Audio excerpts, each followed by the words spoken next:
इतिहास साक्षी है कि पुण्य भूमि भारत की गाथा भारत की अस्मिता, गौरव और राष्ट्रीय स्वाभिमान के लिए विदेशी आक्रांताओं से संघर्ष की महान गाथा है। बर्बर आक्रांताओं ने भारत की आत्मा पर चोट करने और भारत का अपमान करने के लिए हमारी संस्कृति और आस्था के केंद्रों को उद्ध्वस्त किया। सोमनाथ, काशी, मथुरा और अयोध्या के मंदिरों का तोड़ा जाना आज भी भारत की स्मृतियों में जीवित है। सन 1528 में अयोध्या में भगवान श्री राम के मंदिर का मुगल आक्रांता बाबर द्वारा तोड़ा जाना ऐसी ही एक अक्षम्य घटना थी जिसने सीधे भारत के सम्मान और आत्मा पर चोट की थी। कारण साफ था, अयोध्या के श्री राम के मंदिर पर आक्रमण भारत की आत्मा पर आक्रमण था। जहां हर भारतीय के रोम रोम में राम बसते हैं, वह भारत यह अपमान कैसे सहता। राम मंदिर पर आक्रमण भारत को आहत कर गया था। विदेशी हमलावर अपनी बर्बरता दिखाते गए और भारत अपने आत्मगौरव को फिर से पाने के लिए संघर्ष करता रहा। भारत रामलला के जन्म स्थान पर बाबर के नाम पर बने एक ढांचे को देखता और उसे हटाने का संकल्प लेकर शक्ति संजोया करता। हिंदू समाज आत्मसम्मान के रण में डटा रहा और लगातार हमलावरों द्वारा बनाए गए बाबरी ढांचे को हटाने के लिए लड़ता रहा। सरयू कई बार रक्त से लाल हुई। कभी स्थानीय शासकों ने तो कभी साधु संतों और राम भक्तों ने राम जन्मभूमि की मुक्ति के लिए अपने प्राणों की आहुति दी। 74 बार युद्ध हुए। हम कुछ मोर्चे हारे, पर रण जीतने का संकल्प कभी कम नहीं हुआ। हिंदू समाज तलवारों से रक्त रंजित हुआ, पर उसने हार नहीं मानी। उसका संकल्प अजेय था। 15 अगस्त 1947 को देश की आजादी के साथ सैकड़ों सालों से चले आ रहे इस संघर्ष में नई ऊर्जा और एक नया मोड़ आया। अचानक 23 दिसंबर 1949 को बाबरी ढांचे में श्री राम लला प्रकट हुए। हजारों राम भक्त दर्शन के लिए उमड़ पड़े। तत्कालीन प्रधानमंत्री पंडित जवाहरलाल नेहरू ने उत्तर प्रदेश सरकार को श्री राम लला को विवादित ढांचे से हटाने का आदेश दिया। उत्तर प्रदेश सरकार ने अयोध्या के कलेक्टर को यह काम दिया और यह निर्देश भी कि जरूरत पड़ने पर वे बल का प्रयोग भी करें। अयोध्या के कलेक्टर ने सरकार को उत्तर दिया कि यह नरसंहार के बिना संभव नहीं है, और फिर भी वह ऐसा चाहती है तो किसी दूसरे कलेक्टर से यह काम करवा ले। परिणाम स्वरूप रामलला की मूर्ति वहीं विराजमान रही। विवादित ढांचे को बंद कर दिया गया। केवल पुजारी को सेवा अर्चना के लिए भीतर जाने की अनुमति थी। फिर भी राम भक्त विवादित ढांचे के बाहर से प्रभु श्री राम की आराधना करते रहे। भारत के हिंदू समाज के लिए चुनौतियां और बढ़ गई। मामला अदालत में गया। विपक्षी दलों द्वारा अदालत में भगवान श्री राम के अस्तित्व पर सवाल उठाए गए। उनके अयोध्या में ही जन्म लेने का प्रमाण मांगा गया। भारत का जनमानस अब आहत हो उठा था। आजाद भारत में भी हिंदू समाज को अपनी आस्था और श्रद्धा के लिए संघर्ष करना पड़ रहा था। चुनौतियों के इस समय में सन 1984 में विज्ञान भवन दिल्ली में विश्व हिंदू परिषद ने धर्म संसद का आयोजन किया। इस संसद में देश भर के संतों ने राम जन्मभूमि की मुक्ति के लिए आह्वान किया और राम जन्मभूमि मुक्ति यज्ञ समिति का गठन किया। धर्म संसद ने राम जन्मभूमि की मुक्ति और वहां भगवान श्री राम के भव्य मंदिर बनाने के भारत के जनमानस के संकल्प को फिर से दोहराया। विश्व हिंदू परिषद के नेतृत्व में मंदिर निर्माण के लिए पूरे देश में अभूतपूर्व आंदोलन की शुरुआत हुई। श्री राम जन्मस्थली मुक्ति यज्ञ समिति के साथ देश भर में राम जानकी की रथ यात्राएं निकली। राम लीलाओं में राम कथा के माध्यम से भारत का आम जन फिर से जुटा। अब सबके मन में एक ही प्रण था, एक ही लक्ष्य था। अयोध्या में जन्मभूमि पर भगवान श्री राम के भव्य मंदिर का निर्माण। सन 1989 में विश्व हिंदू परिषद द्वारा गांव-गांव से रामशिला पूजन करके अयोध्या भेजी गई। 2,75,000 गांवों से रामशिलाएं अयोध्या पहुंची। भव्य राम मंदिर के शिलान्यास का निर्णय हुआ।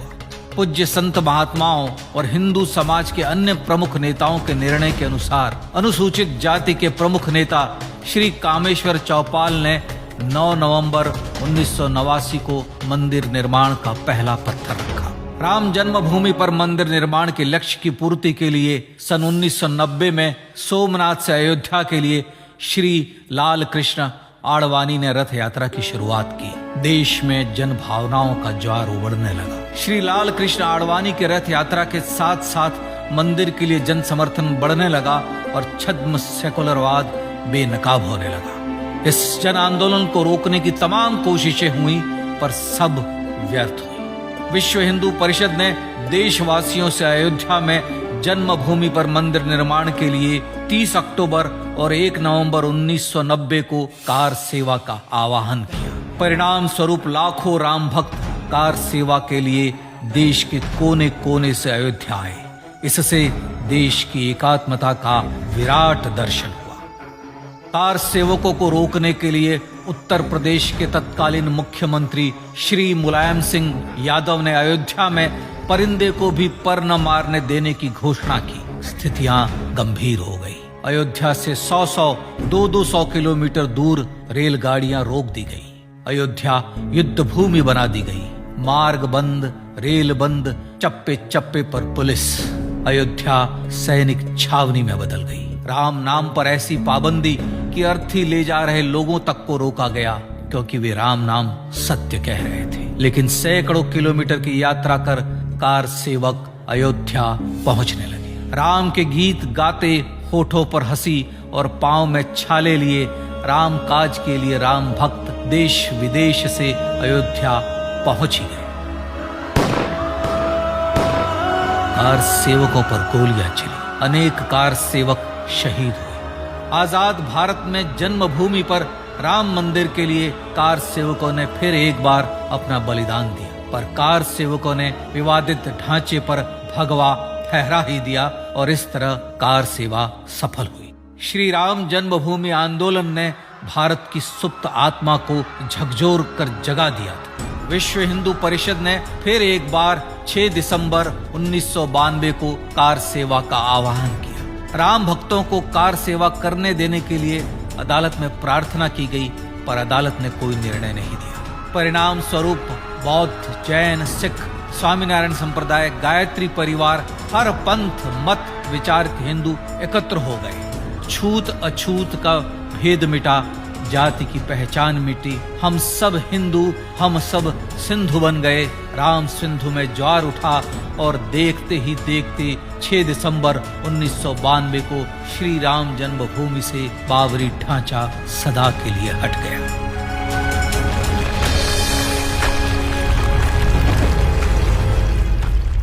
यह क्षण शौर्य, न्याय और सत्यमेव जयते का क्षण था। यह तो धर्मस्ततो जय का क्षण था।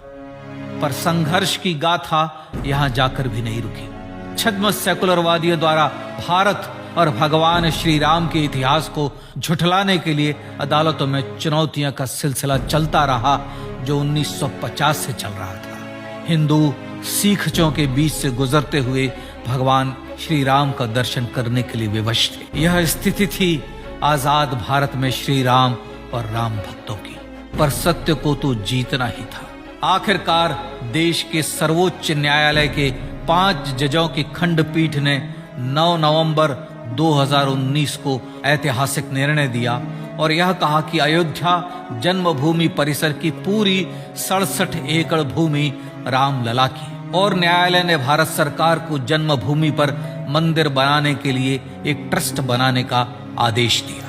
सर्वोच्च न्यायालय के आदेश के अनुसार भारत सरकार ने 5 फरवरी 2020 को श्री राम जन्मभूमि तीर्थ क्षेत्र नाम के ट्रस्ट का गठन किया और राम जन्मभूमि न्यास की भूमि जो सरकार द्वारा अधिग्रहित की गई थी, उसे ही नवनिर्मित न्यास को वापस दे दिया गया। 5 अगस्त 2020 को भारत के प्रधानमंत्री श्री नरेंद्र मोदी ने श्री राम जन्मभूमि तीर्थ क्षेत्र के अध्यक्ष पूज्य महंत नृत्य गोपाल दास, राष्ट्रीय स्वयंसेवक संघ के पूज्य सरसंघ चालक डॉक्टर मोहन भागवत एवं उत्तर प्रदेश के मुख्यमंत्री श्री योगी आदित्यनाथ की उपस्थिति में श्री राम जन्मभूमि पर भगवान श्री राम के भव्य मंदिर के लिए भूमि पूजन कर निर्माण कार्य का शुभारंभ किया। इस तरह लगभग 500 वर्षों से राम जन्मभूमि की मुक्ति के संघर्ष का पटाक्षेप हुआ। अपने आत्मसम्मान और राष्ट्रीय अस्मिता के लिए इतना लंबा संघर्ष विश्व के इतिहास में बेजोड़ है। श्री राम भारत की आत्मा, भारत की परिभाषा, हमारे राष्ट्रीय आदर्शों और जीवन मूल्यों के प्रतिनिधि मर्यादा पुरुषोत्तम हैं, जो हर हिंदू के होठों पर जन्म से मृत्यु तक रहे, बस यही हर हृदय में प्रार्थना होती है। राम भारतीय राष्ट्रीय स्वाभिमान और आसेतु हिमालय से समुद्र पर्यंत तक जन जन को एकात्मता के बंधन में बांधने वाले रक्षा सूत्र है। अयोध्या स्थित श्री राम जन्मभूमि पर बाबर का हमला वास्तव में भारत के स्वाभिमान और राष्ट्रीयता पर हमला था। प्रधानमंत्री श्री नरेंद्र मोदी द्वारा श्री राम जन्मभूमि पर राम मंदिर का पुनः निर्माण न केवल बाबरी मानसिकता का पराभव है, बल्कि संपन्न, सुखी, सुसंस्कृत, सर्वशक्ति संपन्न स्वराष्ट्र का सूर्योदय भी है। यह उस राम राज्य की दिशा में वह कदम है जिसकी अभिलाषा राजराजेंद्र चोल, कृष्णदेव राय, छत्रपति शिवाजी महाराज से लेकर महात्मा गांधी तक ने की थी। अयोध्या में जन्मभूमि पर भगवान श्री राम का मंदिर न सिर्फ राष्ट्रीय गौरव होगा, बल्कि वह श्री राम के आदर्शों का राष्ट्र मंदिर होगा। अब वह महान संकल्प पूरा होने जा रहा है। आइए इस राम यज्ञ, राष्ट्र यज्ञ में जिन ज्ञात और अज्ञात भारतीयों ने अपनी आत्माहुति दी है, उनका पुण्य स्मरण कर उन्हें श्रद्धांजलि दें।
माननीय प्रधानमंत्री महोदय, भारत सरकार नई दिल्ली द्वारा विश्व हिंदू परिषद दुर्गा वाहिनी मातृशक्ति विषय हाथरस में मनीषा वाल्मीकि के दोषियों को फांसी एवं लव जिहाद की बढ़ती घटनाओं के संबंध में महोदया, विश्व हिंदू परिषद दुर्गा वाहिनी मातृशक्ति हमेशा से ही संपूर्ण विश्व में बहनों के सम्मान, स्वाभिमान, सेवा, सुरक्षा, संस्कार और संस्कृति जागरण हेतु अनवरत रूप से कार्यरत है।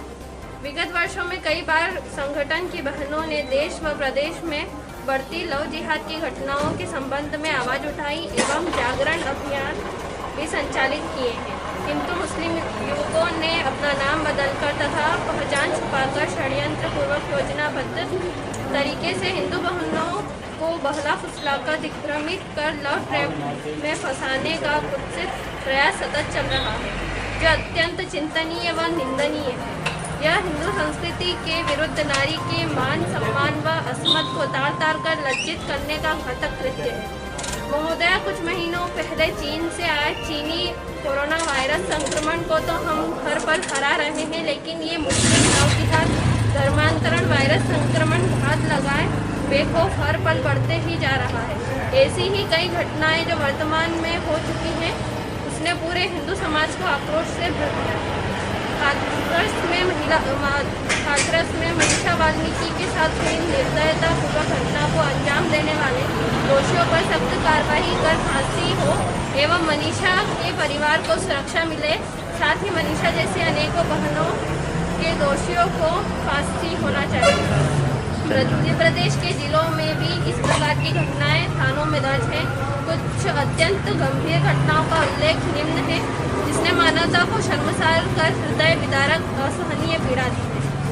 विगत वर्ष इंदौर जिले में विजयनगर क्षेत्र में मुस्लिम युवक इमरान पिता आरिफ द्वारा शीतल नगर की रहने वाली हिंदू बहन से अपने परिचित के माध्यम से मित्रता की तत्पश्चात जबरदस्ती शारीरिक शोषण कर वीडियो बनाया व वीडियो वायरल करने की धमकी देकर दुष्कर्म किया। हाल ही में मोहम्मद वसीम द्वारा खंडवा जिले की बहन अर्पिता को जबरदस्ती धर्मांतरित कर इस्लाम कबूल करवाया, शारीरिक व मानसिक प्रताड़ना दी, घासलेट डालकर जिंदा जला दिया। उपचार के दौरान बहन अर्पिता की मृत्यु हो गई। यह हृदय विदारक घटना हम सभी को ध्यान देते हैं। देवास जिले में हैप्पी अली द्वारा बहन रिंकी राजानी को योजना पूर्वक प्रेमजाल में फंसाकर इस्लाम कबूल करवाया, शारीरिक शोषण किया, मानसिक प्रताड़ना दी, अंततः बहन रिंकी ने आत्महत्या कर ली। सतना में सिकंदर नामक मुस्लिम युवक ने अपना नाम समीर बताकर हिंदू बहन को फंसाया, शारीरिक शोषण किया और मानसिक प्रताड़ना दी, विरोध करने पर जान से मारने की धमकी दी। मंदसौर में अल्ताफ जिम ट्रेनर द्वारा हिंदू महिला को प्रेम जाल में फंसाकर उसके पति को आत्महत्या के लिए मजबूर किया। मंदसौर में अनिल सोनी का हत्यारा चुन्नू लाल ने हत्या के 18 दिन बाद हिंदू लड़की को भगाकर ले गया। यह हत्यारा 1.5 साल से पुलिस की गिरफ्त से बाहर है। इस चुन्नू लाल को तुरंत गिरफ्तार किया जाए।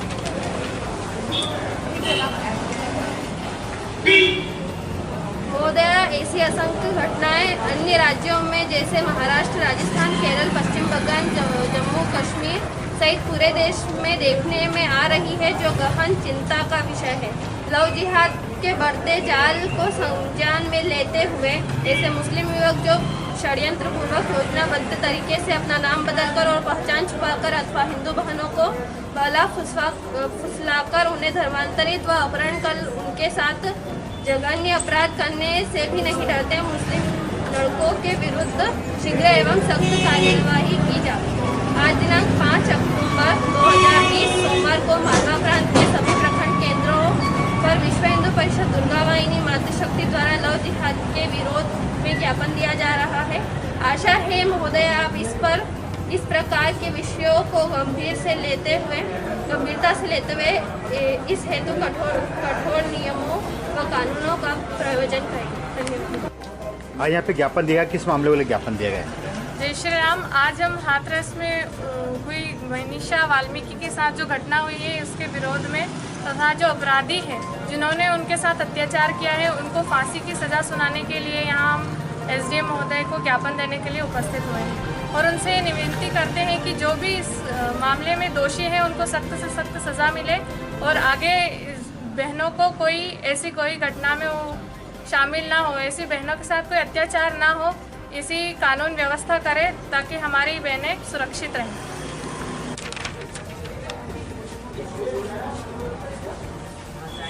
आज विश्व हिंदू परिषद ने लव जिहाद के विरुद्ध एक ज्ञापन माननीय प्रधानमंत्री महोदय को सौंपा है।